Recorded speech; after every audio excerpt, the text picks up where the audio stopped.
Hello, hello. Okay, today I want to talk about mental and emotional freedom in these uncertain times. I've been doing a lot on the tactical side of what business owners can do right now to, manage the shifts that are happening right now. But I also want to talk about the mental and emotional freedom that you can create for yourself right now.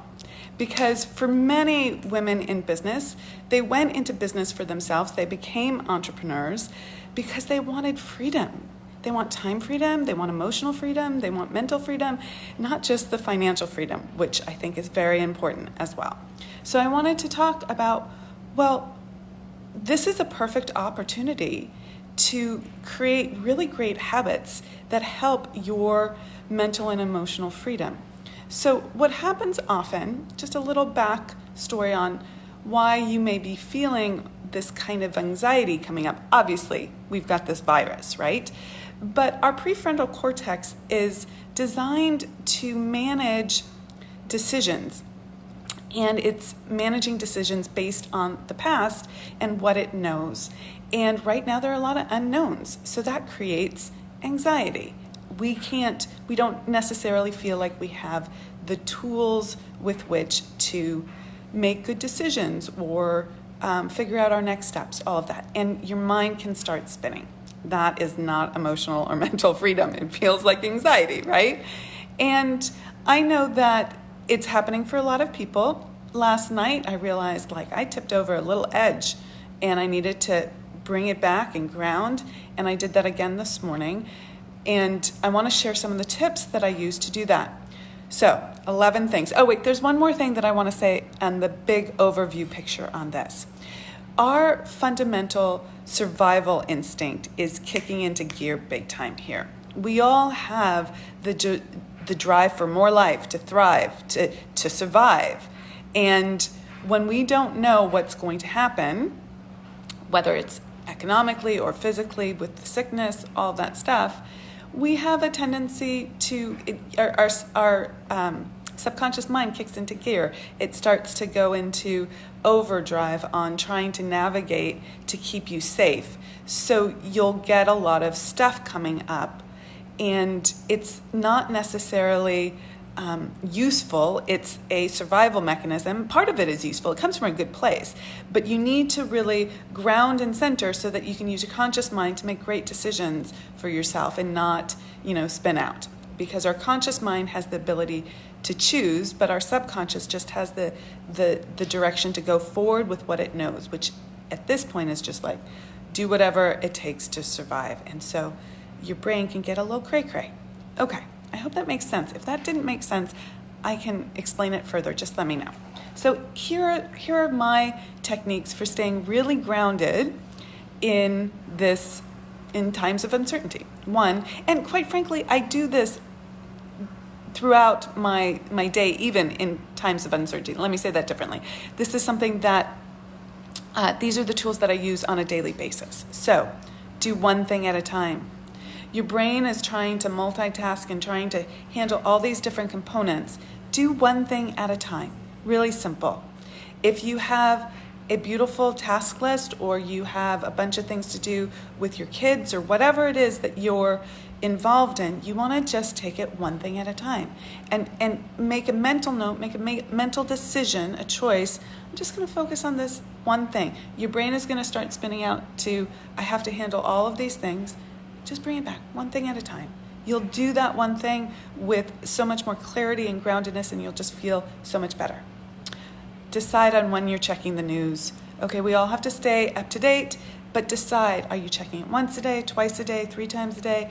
What are those times, and what outlets are you checking? I like to check the ones that are a little bit more grounded, like NPR, where it's not a lot of hype. But I've also been watching the New York Times. And occasionally I found myself going to a bunch of different sources, and now I'm making the decision to just do those two, aside from the deeper research that I'm doing on economic effects.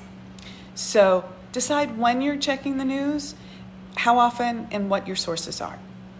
And then decide in advance what your stance is going to be on this. Are you going to be someone who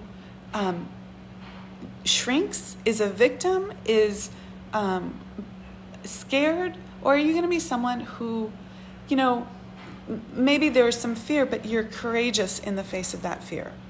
And my stance is, let's decide to be someone who thinks that there's always going to be more life. There's going to be growth. This is a challenging time, but my stance is I'm going to thrive. Okay? And the next thing is to decide to focus on that. What are you deciding to focus on? Are you going to focus on the worry, the doubts, the fears that are coming up? Or do you decide to focus on this is going to work out. I'm going to thrive. People I love are going to thrive. This is going to work. Let's focus there. What can I do to help? Right? So decide in advance what your stance is. So we have a lot of decide in advance things. There's a method to this madness, if you will. When we decide in advance, our brain stops spinning, okay? We're like, that's just what I decided. I don't have to make that decision again. And as business women, you're probably making a ton of decisions right now in your life, in your business, for your kids, for your career, for the future of your company. And you can get into decision overload. So it's really useful. These are the things I've decided in advance. And then you take that out of the daily flow. You just know this is what I'm doing. So decide in advance on your media outlets, how often you're checking. Decide in advance what your stance is going to be. Oh yeah, I'm thriving. Fantastic. Decide what your top 3 mental emotional strategies are going to be, and what your top 3 business focuses are going to be. This is so important, guys. We can do 1,001 things, and then we kind of get an overload by the self-care sometimes. And of course, you're going to do more than 3. But for instance, on the mental emotional side, the 3 that I've chosen have been, I'm going to go outside twice a day, take a lovely walk, rain or shine, and listen. I do really well when I ground into the present moment and get mindful by listening. Being outside, fresh air is beautiful. Now, if you're in a very dense city, that may or may not be possible for you, but right now, it's totally viable for me. So outside, fresh air twice a day. I'm going to, what were the others? I forgot my other 2. Oh no. That I'm going to, do some mindfulness throughout the day. So once an hour, I'm setting my phone to remind me just to notice my breath. So one of the things that I do at the beginning of every group coaching call that I do for the Business Acceleration Bootcamp that I run is a grounding and presencing practice. And it's like taking 2 minutes, 2 breaths,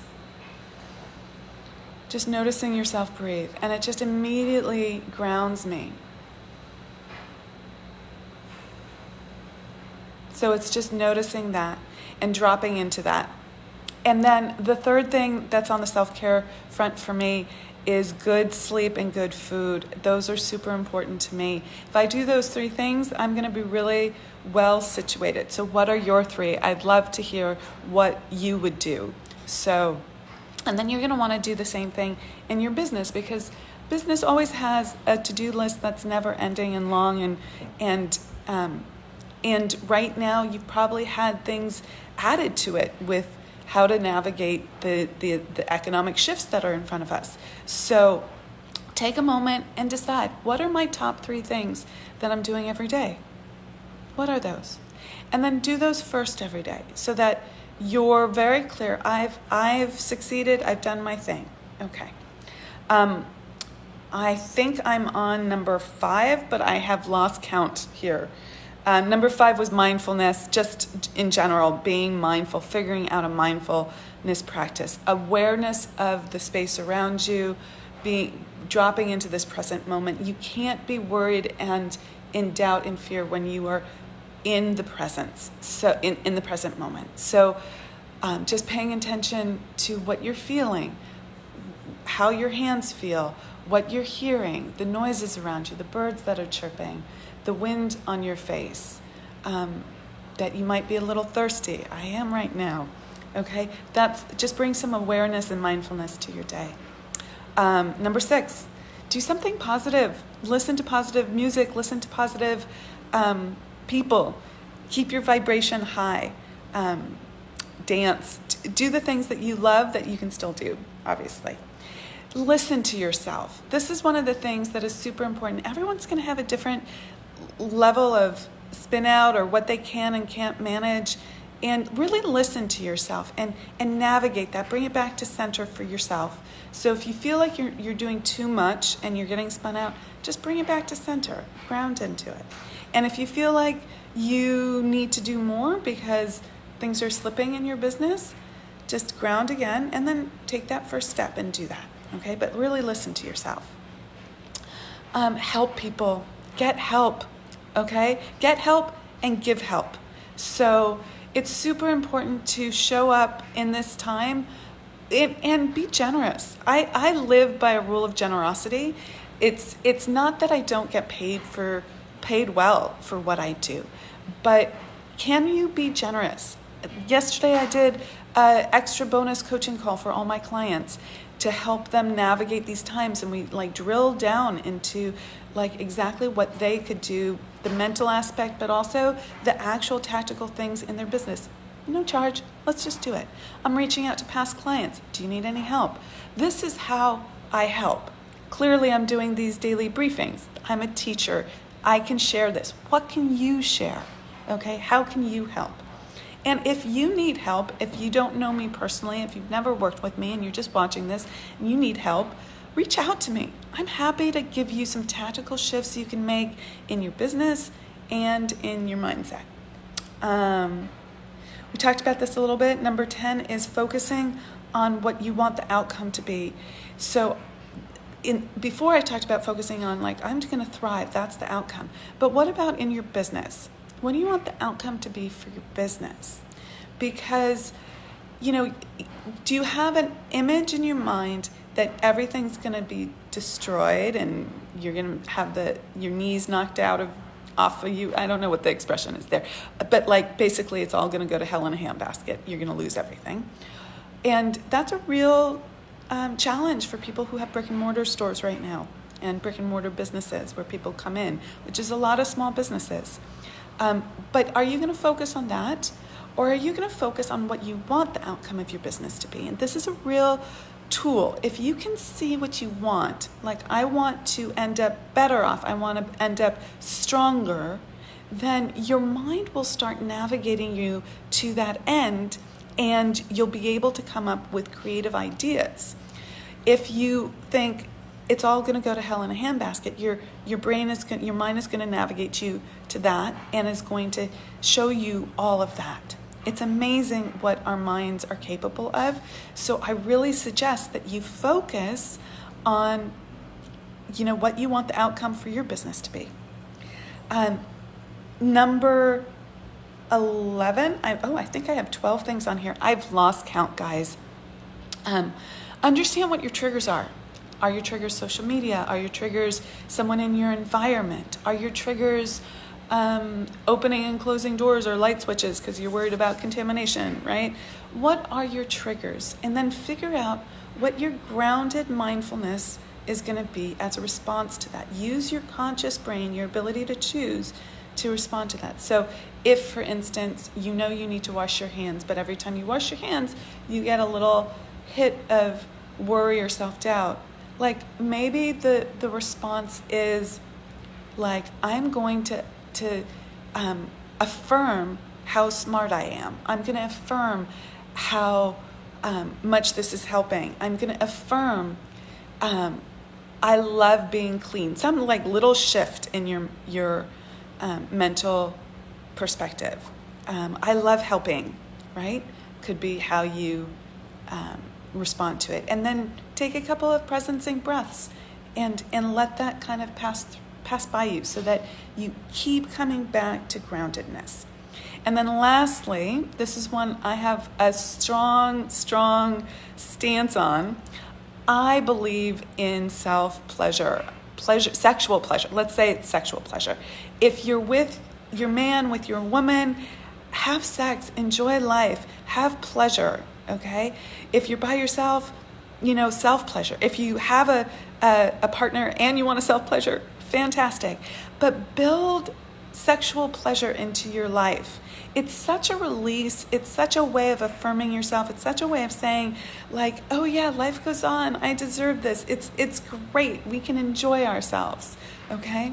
So as a recap, we're at the end here. So as a recap, some things you can do. Do one thing at a time. Decide when you're checking the news outlets and which news outlets you're going to check. Decide in advance what your stance is going to be about this. Are you going to thrive? That's my stance. Decide what your top 3 mental strategies and top 3 business strategies are going to be. Listen back if you came in late. I went through that. Bring mindfulness into your daily life. What can we be present of right now? Just being in this present moment takes us out of any sort of worry or mental chaos. Listen to positive things. Listen to yourself. Know what your limits are, and really adjust and make conscious choices around that. Help outside of yourself. My clients are doing amazing things. Maybe I'll do a little brief on that at some point. Really help. If you need help, reach out to me. Focus on what you want the outcome for your business to be. Understand what your triggers are, number 10. And then pleasure. Up it up in your life. Sexual pleasure, other kinds of pleasure, but particularly sexual pleasure. Have fun, you guys. Really dive into that. Okay. Thanks for listening. Please share this, and let's help everyone do better during this time of uncertainty. Okay, rock it out. Be unstoppable. Take care. Bye-bye.